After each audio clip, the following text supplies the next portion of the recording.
मुझे विधाता बना दिया और मेरे मन में अभिमान आ गया, तो पहले मुझे आप आपकी सत्ता कह करके बताओ। आज भगवान ने चतुश्लोकी भागवत का दान ब्रह्मा को प्रथम बार किया।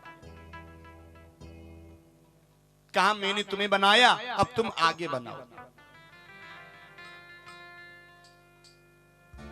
आज परीक्षित ने प्रश्न कर दिया, गुरुदेव मैंने सुना है कि भगवान ने एक बार विदुर जी के घर जाकर के केले की छिलके का भोग लगाया, कृपया इस प्रसंग को सुनाओ। सुखदेव जी महाराज कहते हैं, राजन ये बात उस समय की है जब पांडवों को लाचा ग्रह में जलाने का षड्यंत्र किया जा रहा था। उस समय विदुर जी महाराज महामंत्री थे। आज विदुर जी आए, धृतराष्ट्र को समझाने लगे, कहने लगे भैया देखो, मैं आपसे एक मंत्री होने के नाते नहीं, एक नागरिक होने के नाते मैं आपसे निवेदन करना चाहता हूं कि आपके पुत्र जो पांडवों को लाचा ग्रह में जलाने का प्रयास कर रहे हैं, आप उनको रोको, क्योंकि पांडव कमजोर नहीं है, आपका आदर करते हैं और आपके कुल खानदान में दुर्योधन जो है ये कलंक है, इसको रोको, नहीं तो आपके खानदान को ये विनाश के द्वार पर ले जाकर खड़ा कर देगा। इतनी में तो दुर्योधन चल करके आ गया। दुर्योधन ने कहा, क्यों दासी पुत्र मेरे खिलाफ मेरे पिता को भड़का रहा है, इसी समय मंत्री पद को त्याग करके चले जाओ। विदुर जी ने उसी समय अपने मंत्री पद का इस्तीफा दिया और सीधे अपनी पत्नी को लेकर के कदली के वन में जाकर के रहने लगे। और आज भगवान शांति दूत बनकर के आ रहे हैं, पूरी की पूरी नगरी को आज सजवाया जा रहा है।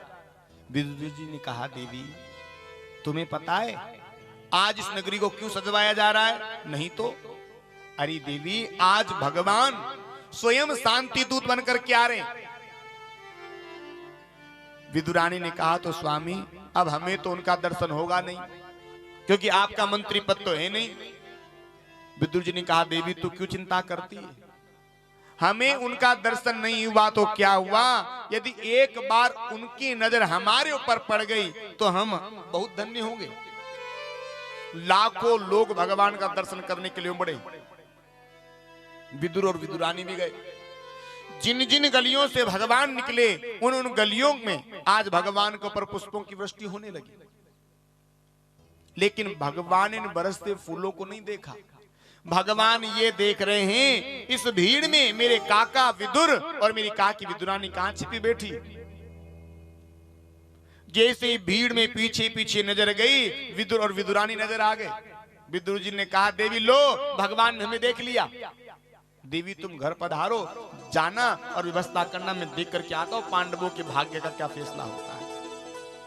एक ऊंचे से सिंहासन के ऊपर भगवान को बिठा दिया। भगवान ने कहा, दुर्योधन एक बात बताओ, क्या पांडव तुम्हारे भाई हैं? बोले हाँ। सगे काका के बेटे? बोले हाँ। तो फिर आधे राज्य के अधिकारी भी हुए? बोले बिल्कुल नहीं।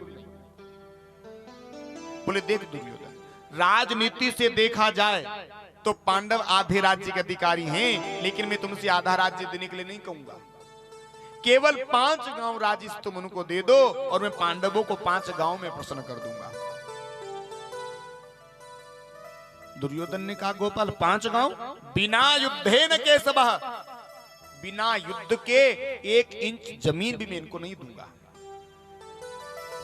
दुर्योधन ने कहा, अरे गोपाल छोड़ो, इन बातों को तो बाद में कर लेंगे, पहले मेरी माँ ने आपके लिए बड़े सुंदर भोजन बनाए, चल करके आप प्रसादी ग्रहण करो।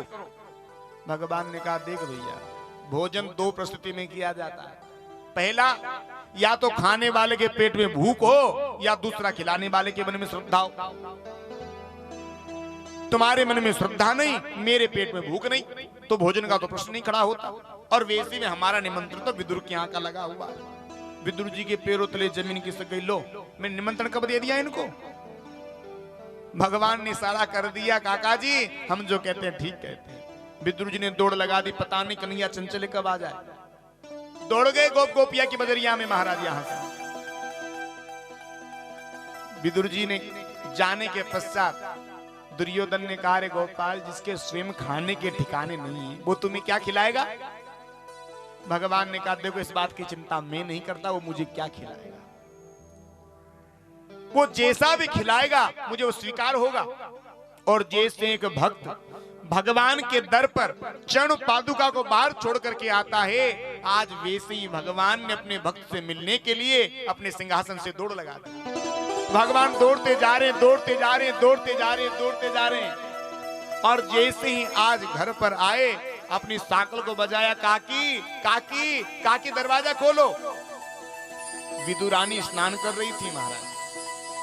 विदुरानी ने कहा, काकी? अरे काकी कहने वाला तो सिवाय गोविंद के और कोई दूसरा नहीं हो सकता। और कन्हैया का स्मरण आते ही विदुरानी इतनी प्रेम में भर गई कि गीले वस्त्रों से आकर के दरवाजे को खोल दिया। आज भगवान ने देखा, बताओ काकी कितनी बावरी हो गई, वस्त्र बदलना ही भूल गई। अपनी काली सी कबरियां थी, भीतर फेंका और विदुरानी ने झट से उसको ओढ़ लिया। आओ गोपाल, अरे मेरे तो भाग जाग गए, आज इस गरीबों की कुटिया में गोपाल पधार गए। एक टूटा सा पटिया उठा लिया। गोपाल यहाँ बैठो। नहीं नहीं, यहाँ मत बैठना, ये जगह ठीक नहीं है आपके लिए। पूरे आंगन में भगवान को घुमा रही है, पर पूरे आंगन में भगवान को कहीं बिठाया नहीं है महाराज। और अंत में पाटा यदि बिछाया, उल्टा ही पाटा बिछा दिया और मेरे प्रभु उल्टे ही पाटे पर जाकर के बैठे। ना तो भगवान को पता कि मैं उल्टे पाटे पर बैठा हूं, ना ही विदुरानी को पता कि मैंने भगवान को उल्टे पाटे पर बिठाया। दोनों के दोनों एक दूसरे को देख देख करके बड़े प्रसन्न हो रहे हैं। भगवान ने अपने पेट पर हाथ घुमाया, कहा, काकी बड़ी जोरन की भूख लग रही है, कछु खा दे के हो तो दे। विदुरानी ने कहा, लाला घर में तो कुछ हतना है बेटा, लेकिन रुक जा, तेरे काका बजरी आ गए, कछु लेकर के अब हाल आते होंगे, तू देर तक रुक, मैं तेरे कार्य अब हाल कछु लेकर के आई। विदुरानी गई, कदली के वन में से बड़े सुंदर डलिया भर के पक्के पक्के केले लेकर के आ गई। एक पत्तल भगवान के सामने बिछा दी, केले को उठाती, उसको छिलती, गिरी को तो यूं दूर फेंक देती और छिलके को भगवान के पत्तल में परोस देती। गोपाल भोग लगाओ। भगवान ने उस छिलके को उठाया और भगवान उसको खाने लगे। कहा, काकी केले बड़े मीठे हैं। अरे लाला, तुम्हें मीठे लगे हैं तो मीठे ही होंगे। नित्य अपने हाथों से जल सेवा करती हूं, और भगवान एक नहीं, दो नहीं, 35-40 छिलके का भगवान भोग लगा गए प्रेमी प्रेम में। इतने में तो विदुर जी आ गए, आकर के दरवाजा बजाया, देवी दरवाजा खोलो। विदुरानी दौड़ करके गई, क्या है, क्यों शोर मचा रहे हो? अरे देवी, तू शोर की कह रही है, तुझे क्या बताऊं, आज कन्हैया ने मेरा कितना सम्मान किया है। मुझसे कहा है कि आज का भोजन का निमंत्रण मेरे काका के यहाँ का है। देवी भीतर जा, बड़ा सुंदर चौका लगा, कन्हैया पता नहीं कब आ जाए। विदुरानी ने कि आ जाए? अरे उन्हें तो आए, घंटा बीत गया, भीतर बैठे। अच्छा आ गए? हाँ। तो देवी कुछ व्यवस्था करी? स्वामी घर में तो कुछ था नहीं। हाँ, केले का भोग लगा रहे हैं। विदुर जी आए, देखा महाराज केला तो दूर पड़ा हुआ है, लेकिन छिलका भगवान के हाथ से लगा हुआ है। आज विदुर जी महाराज विदुरानी को डांटने लगे, कहने लगे, अरे विदुरानी, आज पहली बार इस गरीबों की कुटिया में भगवान पधारे और आज तूने पहली बार भी इनको छिलके खिला दिए। अब महाराज ध्यान टूटा।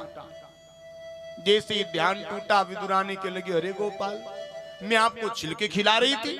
अरे गोपाल, तुम कह ही देते काकी ये केले ना छिलके। अब भगवान का भी प्रेम से ध्यान टूटा। अरे काकी में छिलके खा रहा था, मुझे पता ही नहीं चला, सच पूछो तो। आज विदुर जी ने कहा, गोपाल बुरा मत मानना, आपसे बहुत प्रेम करती है, लो ये खोए के लड्डू का भोग लगाओ। छिलके एक तरफ फेंका और खोए का लड्डू भगवान के हाथ में दे दिया। भगवान ने भोग लगाया। कहा, काका जी एक बात कहूं, बुरा न मानो तो? हाँ हाँ कहो ना। बोली जो आनंद मुझे